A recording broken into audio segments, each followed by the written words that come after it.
Welcome to the Brita Corzilius podcast, a space where your body is not a problem to fix, but a living companion you can listen to, learn from, and lean on. In this very first episode, I want to share with you why embodiment and nervous system work are at the center of everything I do, and what it can mean to shift from a life organized mostly from the neck up into a more body led life. I will tell you a bit of my own story, how I understand somatic and nervous system aware work, and what you can expect from this first season, which is really a rather gentle, structured path. We begin with noticing, then befriending your patterns, learning to stabilize, and finally integrating this into your everyday life. If it feels okay, you might let your shoulders drop a little, feel the chair or the ground under you, and arrive here with me. For a very long time, my life was organized mostly from the neck up, and still is at times now. Being a good German, I learned to be very good with words, good with thinking, good with understanding things. On the outside, that often looked competent and capable. But on the inside, it also meant that I was often far away from what I was truly feeling and far away from what my body was trying to tell me. And my body, let me tell you, spoke really loudly. My journey with my body began very early. I often felt somehow different, always feeling everything more intensely. I was riddled with pain. I had strange symptoms no one could quite make sense of. There were dislocations, chronic headaches, a deep fatigue after school. And I would come home and feel like I had run a marathon, even though from the outside nothing special had happened. People were doing more than I did. We went from doctor to doctor. The message I received again and again was something like, your connective tissue is a bit weak, don't worry. But all your reports came back completely normal. Mostly this is in your head, you're imagining this. And yet, my body was so talkative. I was in pain so often, and I was exhausted so often. Inside me, I could feel that my internal world and what I was going through were not normal. But the outside world kept reflecting back to me that everything was fine, that it was probably psychological, that I should just carry on and not be like this. So a kind of inner fight began, a fight between my authenticity and lived experience on one side, and the need to appear normal and functional on the other, and also to constantly explain myself and trying to make other people understand. Later, I was diagnosed with a hypermobility spectrum disorder, actually here in India. And in that time, I began to understand so much more about my system. I learned that this disorder is linked to anxiety, that my heightened awareness of instability in my body has a real physical basis. And I started to see that not everything was in my head. It was very much real and living in my tissues and my nervous system. With this understanding, I could look back and see where I had burned out, where anxiety had taken over, where I started spiraling, and where I kept losing myself again and again. And one label, you may have heard that as well, one label that followed me for a long time was, you are too sensitive. And I tried to work on myself in all the ways I was told would help. I went to talk therapy for about 10 years. I tried to work out more. I was a regular guest at physiotherapy, osteopathy, all these things. I've done so much in my life. And I was trying to do it right, to be a good client, a good student, a good patient, to fix that is wrong. But actually, very little of it tapped into the intelligence of my body. And what changed for me was coming to India. India is full of sensory information. There is so much sound, color, smell, movement. And for my system, there was no way anymore not to go into the body. The sensory overload confronted me with myself in a way I could not bypass. My journey into embodiment really started around 2019 with yoga. Not yoga as performance or achievement, but not yoga as performance or achievement. Slowly, I began to see how I pushed my body, how I tried to fix it, how I treated it as a project. And my system showed me very clearly that does not work. Further down the line, I learned about the nervous system. I trained as a embodied soul centering coach under Brita.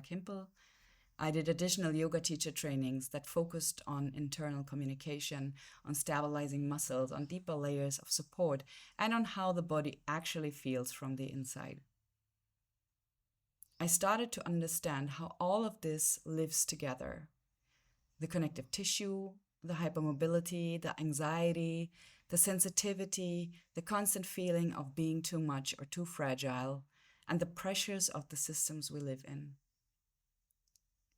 Even now, there are seasons where my body clearly says no, through pain, exhaustion, or shutdown, and my mind tries to say, we don't have time for this. I would love to tell you that I always listen now, but that wouldn't be true. I still override signals sometimes. I still keep going. I still sometimes make myself adapt when my body would prefer a different pace. The difference today is that I notice it much earlier. I have more awareness and therefore more choice. More often, I can step out and ask myself, okay, this is too much. What am I actually needing right now? And at some point, I had to recognize that my body was not the enemy of my life. It wasn't the thing that ruined my plans. It was the one that had carried me through everything and that never got gratitude. It was the one sounding alarm when something was out of alignment. So embodiment for me did not start as a pretty spiritual concept. It started as a necessity, as a way to stop fighting myself and begin listening to the one constant companion that has always been there, my body. My lovely body, which in its own way has always just wanted to serve me and keep me alive, and which I consciously chose. How can I fight it so much now? As I began to work more explicitly with the nervous system and with somatic approaches, I noticed something in almost everyone around me. Did you notice? Many of us are incredibly smart, reflective, spiritual. We know about trauma, regulation, mindfulness. And at the same time, we are very far away from our felt sense. The body still feels like unfamiliar territory, or like something dangerous, or like something that is too much, that has to function in a certain way, like a machine that we have to make work. This podcast is born out of that gap. It is born out of the desire to offer a space where your body is allowed to be exactly as it is today, and where we can slowly build a relationship with it that is based on collaboration, not control. It is also born out of a recognition that we are living in systems that are not nervous system friendly. Systems that are highly performative, fast, and often disconnected from the body. We carry those systems not only outside of us, but also inside of us, in how we push ourselves, how we talk to ourselves, in how we ignore signals. And we can see this in the outside around us. In this space, we will explore both the body you live in and the systems you move through. We will look at where you may have stepped away from your relationship with your own body and where you might also have stepped away from your responsibility and your power to make changes for yourself, even inside structures that are not always supportive. And to make all of this a little bit more tangible, I want to share a simple frame that lives underneath this first season. In my work, I often think in 4 movements. We first notice, and that is beginning to see and feel what is actually happening in your body and nervous system. Then we befriend, because mostly we want to push it away. We befriend, we soften your relationship to those patterns so they are not enemies but information. And then we stabilize. We are building more capacity and safety little by little so your nervous system doesn't have to live at the edge at all times. And then we will integrate, letting this show up in your real life, in your relationships, your work, your creativity, and your choices. You do not have to remember this as a model, but it might help you to know where you are in the journey. In this first phase of the podcast, the first few episodes, we will mostly be in notice and orient. Noticing your nervous system, noticing how stress feels, noticing what somatic actually means for you, because it's thrown around everywhere right now. Noticing what safety and unsafety feel like in your system. And later we will move more into befriending your patterns, then into practicing and stabilizing, and finally into integrating this into everyday life. And at some point, this pathway will likely grow into a deeper sacred embodiment immersion, and for those who feel called, into more structured training. But for now, you can simply treat this podcast as your free audio classroom and as a place to start noticing and befriending your own system. Let me give you a sense of where we will go together in these first 21 episodes. We will start with foundations, understanding your nervous system as a central steering system, clarifying what somatic practice really is and what it is not, exploring inner safety as a base for everything else. And then we will look at how your nervous system shows up in everyday life, how it shows up in stress and triggers and glimmers, in boundaries and in your capacity to rest, in your relationship with technology and information. And from there, we go deeper into somatic practice itself. What makes something truly somatic? Practicing in stillness, approaching tension and pain gently, and feeling emotions and intuition through the body. And later in the season, we will bring all of this into your relationships, your work and money, your creativity and spirituality. So this doesn't just stay as nice ideas, but becomes something you can live. Somewhere along the way, there will also be a small, low-threshold workshop series, a kind of sacred embodiment lab, where we will walk through nervous system basics and simple somatic practices in a more structured way. When that's ready, I'll simply mention it here and link it in the show notes, so you can join if and when it feels right. If you are someone who at some point might want to learn this more systematically or even hold space for others, keep listening. This first season is really laying your foundation. And as we close this first episode, I really would love to invite you for a very simple moment of practice.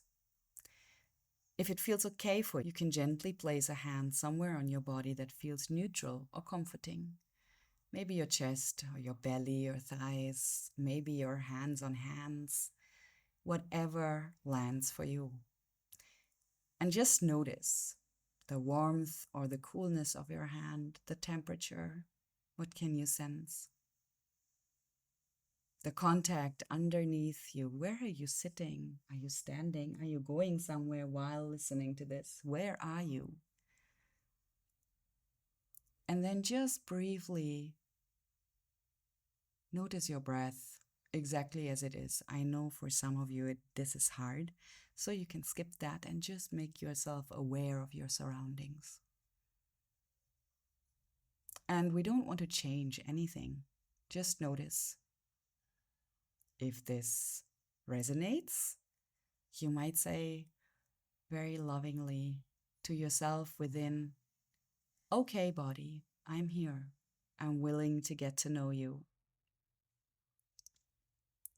Thank you so much for being here with me at the beginning of this journey. It really means a lot. And in the next episode, we will dive into your nervous system as your central steering system, why it reacts the way it does, and how understanding it can bring both relief and a lot more compassion for yourself. Until then, may you notice even one small moment today where your body gets to be part of the conversation.